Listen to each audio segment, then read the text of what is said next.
नेहा बहू, ओ नेहा बहू, आज नाश्ते में क्या बन रहा है?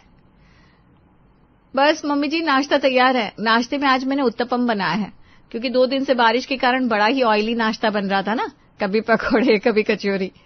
और खाने में दाल मखनी बनाने जा रही हूँ। आप बता दीजिए कुछ और बनाना हो तो। नहीं नहीं बेटा, बस यही ठीक है। वैसे भी तेरे जैसी बहू आज के समय में बड़े ही पुण्य कर्मों से मिलती है, जो घर के हर एक मेंबर का इतना ध्यान रखे। तभी ससुर जी योगेश भी वहां आते हैं। अच्छा जी, आज तो बड़ी तारीफें चल रही है बड़ी बहू रानी की। आखिर बात क्या है मीरा जी? जहां धुआं ना भी हो ना, आप वहां बॉम्ब विस्फोट करवा दो, समझे ना? ये सुनकर नेहा और योगेश बहुत जोर जोर से हंसने लगते हैं। क्या मम्मी जी आप भी, पापा जी तो बस यूं ही चिढ़ा रहे हैं आपको। अरे चिढ़ाए तो चिढ़ाते रहे, मैं तो चली मंदिर। और हाँ नेहा बहू, आज मुझे थोड़ी देर हो जाएगी आते हुए। आज एक पूजा है तो टाइम थोड़ा ज्यादा लगेगा। कल ही पंडित जी ने बताया था, लेकिन मैं तुझे बताना भूल गई। अच्छा, आज एक और ज्यादा पूजा बहू के नाम की तो नहीं है ना? या फिर आज चुगलियां ज्यादा करनी है तुम सबको मिलकर, है? आप तो चुप ही रहिए। इतना कहकर मीरा जी पैर पटकते हुए गुस्से में दरवाजा बंद करते हुए घर से बाहर चली गई और पीछे से खड़े ससुर और बहू मुस्कुराते हुए देखते रहे। लाओ नेहा बहू, मेरे भी गर्मा गर्म चाय बना कर दे दो। जी पापा जी, अब भी लाई। ये परिवार है योगेश जी और मीरा जी का। लखनऊ में रहने वाले योगेश जी काम के सिलसिले में कई सालों पहले दिल्ली आकर बस गए, लेकिन कभी भी उनके दिल से लखनऊ निकल नहीं पाया। परिवार में योगेश जी के 2 बेटे रोहित और आकाश है, जिनमें से बड़े बेटे की शादी हो चुकी है और बड़ी बहू के रूप में नेहा ब्याह कराई है। छोटे बेटे की शादी का घर में सबको बड़े बेसब्री से इंतजार है। तो आइए अब देखते हैं आगे। घर में काफी मेहमान आए हुए हैं और खाना खा रहे हैं। अरे भाभी जी, आप क्यों बर्तन उठा रही हो? अभी नेहा आकर उठा लेगी। आप बस ये बताओ, खाना ठीक लगा ना आपको? अरे हाँ भी हाँ, खाना था ये अमृत। क्या ही स्वाद खाना बनाया है बहू रानी ने। बहू तो सच में ही बड़ी होशियार है तुम्हारी मीरा। ये बात तो सही है भाभी, बस ऐसे ही छोटी बहू आ जाए तो हमारा घर स्वर्ग बन जाएगा। ये तो भूल ही जाओ मीरा, हर घर में एक ना एक कलेशी तो होता ही है। जब दूसरी बहू आ जाएगी तो सबसे बड़ी लड़ाई इनके बीच ही शुरू हो जाती है। आजकल तो सासें भी बहुओं के बीच कंपटीशन करवा देती है। अरे ऐसे ना कहो भाभी, मेरे तो सुनकर ही प्राण सूखे जा रहे हैं। मैं तो कभी ना कराऊं अपनी बहुओं के बीच में कंपटीशन। तभी योगेश भी वहां आ जाते हैं और सब दूसरी बातों में बिजी हो जाते हैं। समय बीतता है। अब मीरा और योगेश जी के छोटे बेटे के लिए रिश्ते आने शुरू हो जाते हैं। तभी एक दिन पड़ोसन कमला जी एक रिश्ता लेकर आती है। क्यों मीरा, कब तक सोती रहोगी? अरे कहाँ सो रहा है जीजी, हम तो आपके सामने बैठे हैं। तुम भी ना मीरा बड़ी ही भोली हो कसम से। हम आकाश के रिश्ते की बात कर रहे हैं। कितने रिश्ते आ रहे हैं, फिर भी हाँ क्यों नहीं कर रही हो? अरे भाई करा दो शादी, छुट्टी पाओ। अरे जीजी, रिश्ता हमारे हाथ में थोड़ी ना है। ऊपर से ये आजकल के लड़कों की पसंद, भगवान बचाए इनसे। कभी कोई कमी निकाल देता है, कभी कुछ कहने लगता है। अब करना तो उससे ही है। अब पहले की तरह तो है नहीं ना जीजी कि माँ बाप ने जहाँ जैसे के साथ बांध दिया हम बंध गए। तभी मीरा और कमला की बात सुनकर योगेश भी वहां आ जाते हैं। सही कहा तुमने मीरा। अब सोचो, तुम्हारी किस्मत तो फिर भी बड़ी अच्छी है। मतलब कि मैं मिल गया जो तुमको। चुप रहो आप भी ना। बच्चों के बच्चे होने को आए, लेकिन आपके चुटकुले खत्म नहीं हो रहे। कुछ दिन बाद पड़ोसन कमला फिर आती है, लेकिन अब की बार खाली हाथ नहीं आती, बल्कि साथ में एक रिश्ता भी लाती है। मीरा, ओ मीरा कहाँ हो? अरे जीजी यहाँ हो। क्या हुआ? बड़ी परेशान सी भागी सी चली आई हो। अरे परेशान क्या, तुम्हारी चिंता दूर करने आई हूँ। अच्छा जीजी, कौन सी चिंता, मुझे भी बताओ जरा। तुम भी ना मीरा बड़ी ही भोली हो। अरे मैं अपने आकाश के लिए एक बढ़िया सा रिश्ता लेकर आई हूँ। अरे वाह जीजी, ये तो बड़ी ही बढ़िया बात है। कहाँ की ये लड़की, सब बढ़िया तो है ना? बस मेरी परछाई है मीरा, ये मानो। मेरी ही भतीजी है, और तो और जॉब भी करती है। अच्छा जॉब करती है, ये तो बड़ी अच्छी बात है। इससे अच्छी बात क्या ही होगी जीजी। मैं आज ही आकाश से बात करती हूँ। तो बस आज बात कर लो आकाश से, क्योंकि मेरी भतीजी के लिए बड़े ही रिश्ते लगे हैं, कहीं और ना हो जाए शादी। अरे नहीं नहीं, मैं आज ही बात करूंगी, फिर आपको बताती हूँ। आप अपने भैया को जरा रोक के रखना। अब आपकी पड़ोसन होने का कुछ तो फायदा मिलना चाहिए मुझे। ये सुनकर कमला जी मुंह बना लेती है। अरे क्या हुआ जीजी?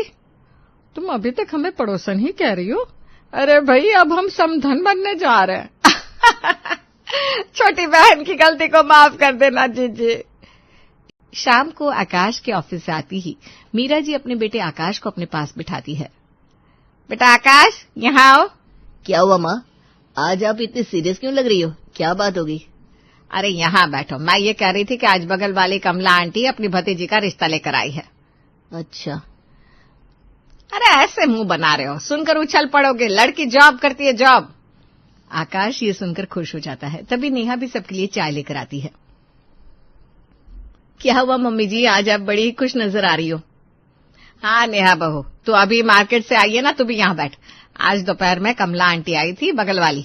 वो अपनी भतीजी का रिश्ता तेरे देवर के लिए लेकर आई थी। अरे वाह, ये तो बड़ी अच्छी बात है। ऊपर से लड़की जॉब भी करती है। ये तो सोने पर सुहागा रहेगा मम्मी जी। आकाश धीरे से बोलता है। ठीक है मम्मी, फिर बात चलाओ। ये देखो, ये फूटा लड्डू मन में। चलाओ चलाओ मम्मी जी, जल्दी से बात चलाओ हमारे देवर जी की। तभी दुकान से फ्री होकर योगेश जी और रोहित भी आ जाते हैं। क्या बात है, आज तो शाम से ही महफिल लगी हुई है। मम्मी, कोई खास बात है क्या? हाँ रोहित बेटा, तू खास ही मान ले। तेरे भाई के लिए रिश्ता आया है और लड़की जॉब करती है, जॉब। अरे वाह, ये तो अच्छी बात है। बाकी बेटे की राजी में सबकी रजा है। क्यों आकाश, सही कहा ना? जी पापा। बस तुम्हारी इसी हाँ के लिए तो हम इतने सालों से इंतजार कर रहे थे। देख लो, सोच लो, समझ लो। नेहा बहू, जरा खाना लगाओ, आज तो बड़े जोरों की भूख लगी है। हाँ भूखा तो मैं भी हूँ, फटाफट से खाना लगा दो नेहा। अरे क्यों नहीं, सब रेडी है। आप लोग बस हाथ मुंह धोकर आ जाओ। अब मीरा जी खुशी से उछलती हुई अगले ही दिन कमला जी को बुलावा भेजती है। हाँ मीरा, कैसे बुलाया तुमने? अरे जीजी, तुम भी ना इतनी भोली बनती हो। कल यहाँ सुसुरिया छोड़ गई और अब पूछ रही हो क्या हुआ। अरे बात चलाओ ना, अब तो अपने आकाश की भी हाँ है। अब लड़की को देखने जाने की तैयारियां शुरू होती है और मीरा जी बड़ी बहू, बेटे और पति के संग अपनी छोटी बहू रिया को देखने निकल पड़ती हैं। अरे कमला जीजी, कहाँ हो आप? अभी से ही लड़की वालों की साइड लुढ़कने लगी आप तो। हमारे पास आकर बैठो ना। अरे अब हम लड़की की बुआ है मीरा, तो कम से कम आज तो फर्ज निभा लेने दो। सारी बातचीत के लंबे दौर के बाद आकाश और रिया भी एक दूसरे को पसंद कर लेते हैं और रिश्ता पक्का हो जाता है।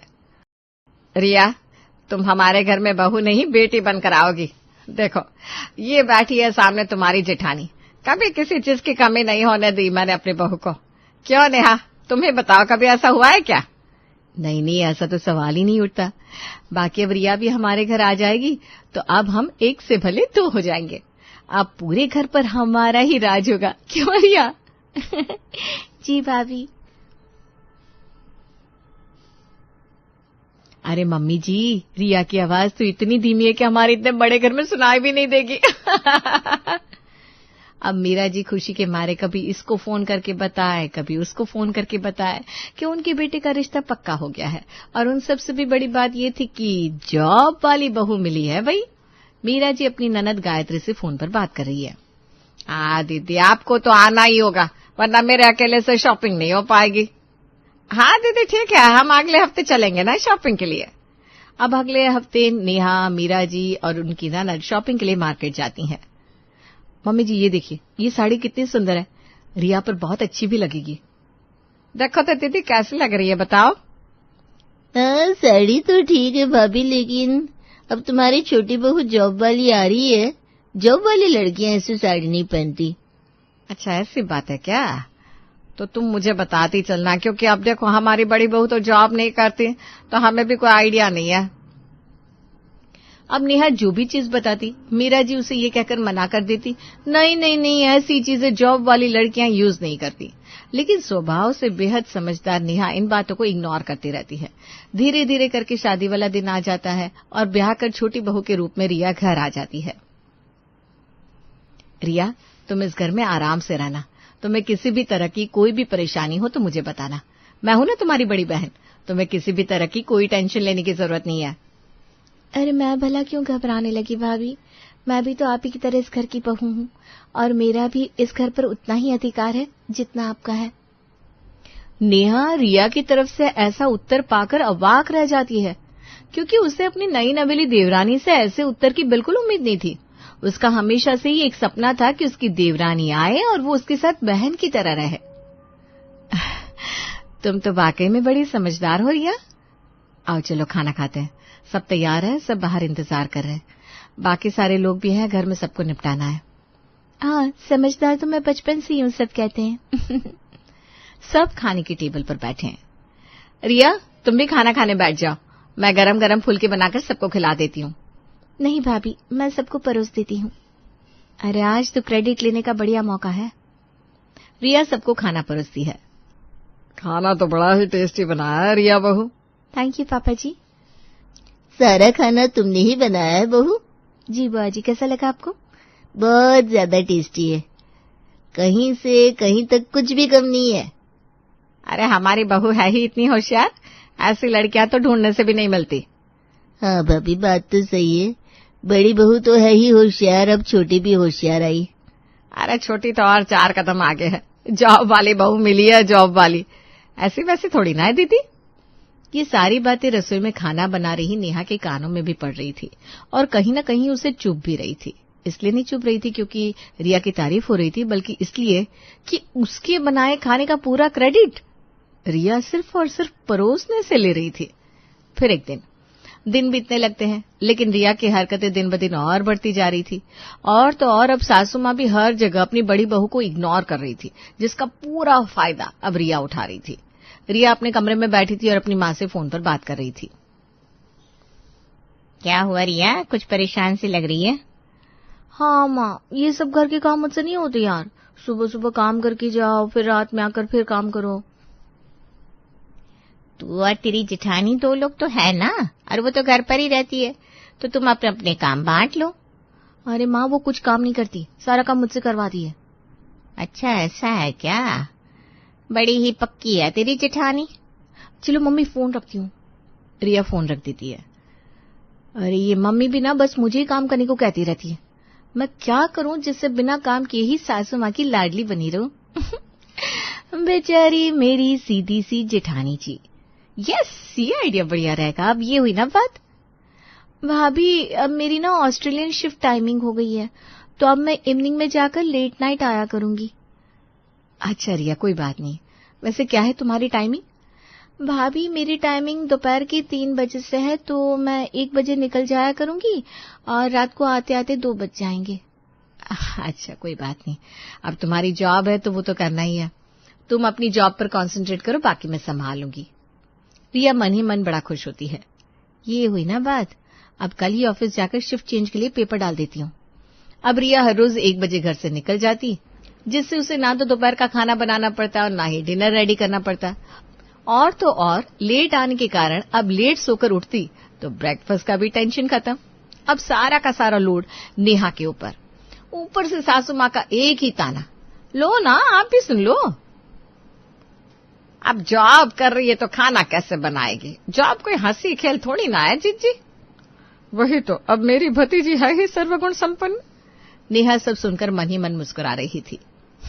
वाह रे ऊपर वाले, तेरी माया, कहीं धूप कहीं छाया। मुझे क्या, मैं तो पहले भी कर रही थी, अभी भी कर रही हूँ।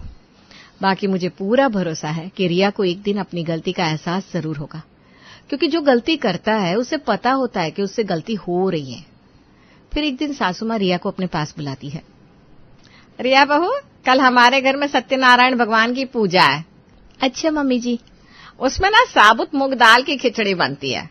अच्छा मम्मी जी। रिया बड़े ही बेमन से सुन रही थी कि कहीं उसे बनाने को ना कह दिया जाए, लेकिन मीरा जी आज मन बनाकर बैठी थी कि वो रिया से ही खिचड़ी बनवाएगी, क्योंकि सबके सामने उनकी छोटी बहू की तारीफ का सवाल जो था। क्या हुआ रिया, मैं तुमसे कह रही हूँ, तुम सुन भी नहीं रही हो। अरे मेरी प्यारी बहू रानी, कल तुमको ही खिचड़ी बनानी है और उसकी खासियत यह है कि दाल को रात में ही भिगो कर रखना होगा, साथ में उसे धीमी धीमी आंच पर हांडी में पकाना होगा। ऐसी सुंदर खिचड़ी बननी चाहिए कि साबुत मूंग का एक एक दाना किसी नगीने की तरह खिला खिला दिखना चाहिए। हमारे खानदान की शान है ये खिचड़ी, हमारे खानदान का अभिमान है ये खिचड़ी। जी मम्मी जी, बन जाएगी। अरे मुझे पता है, मेरी बहू मेरी नाक सबके सामने और ऊंची कर देगी। अगले दिन पूजा की तैयारी शुरू होती है। घर में सब मेहमान आने लगते हैं। रिया की मम्मी राधा और बुआ कमला जी भी आती है। सब बड़े खुश थे। आइए आइए समधन जी, आइए बैठिए। और नेहा बहू नहीं दिख रही? वो रसोई में है, कुछ काम कर रही है। रिया कहाँ है? वो अपने कमरे में तैयार होने गई है, आप भी मिलाइए। कमला जी और राधे जी अपनी बेटी से मिलने उसके कमरे में जाते हैं। और रिया बेटा अभी तक तैयार नहीं हुई? देखो तुम्हारी जिठानी रसोई में कितना काम कर रही है। क्या मम्मी, आप भी ना हमेशा मुझे ही बुरा बनाती रहती हो।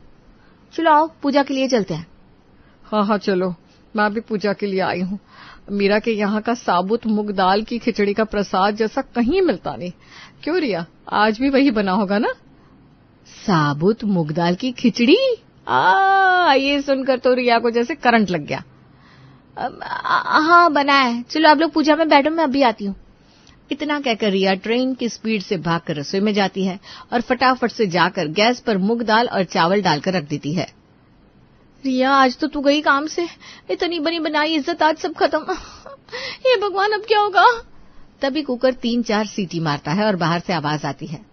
रिया बहू कहाँ हो, आ जाओ, पूजा में नहीं बैठना क्या? जी मम्मी आई। थैंक गॉड ये खिचड़ी टाइम पर बन गई, नहीं तो आज वाट लग जाती मेरी। रिया भागते हुए बाहर आती है। बहू खिचड़ी ले आना, एकदम बढ़िया बनी है ना, खिली हुई एक एक दाना मोती के जैसा। ये सुनकर रिया चुप हो जाती है और वापस रसोई में आती है। हे भगवान, क्या करूं? वहां तो सब इतना सीरियस है खिचड़ी को लेकर, मैंने तो भिगोई तक नहीं और ऊपर से कुकर में बना दी।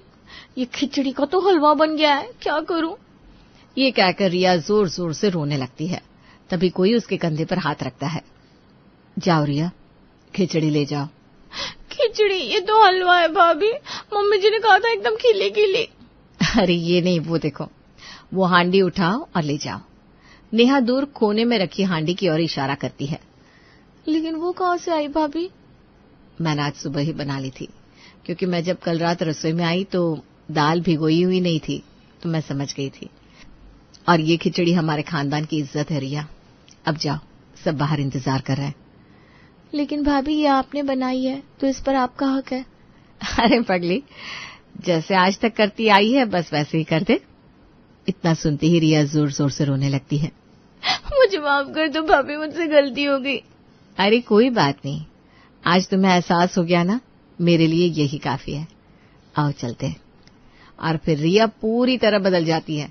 सबसे पहले तो वो अपनी शिफ्ट चेंज करवाती है और अब अपनी जिठानी का हर काम में पूरा पूरा हाथ भी बटाती है।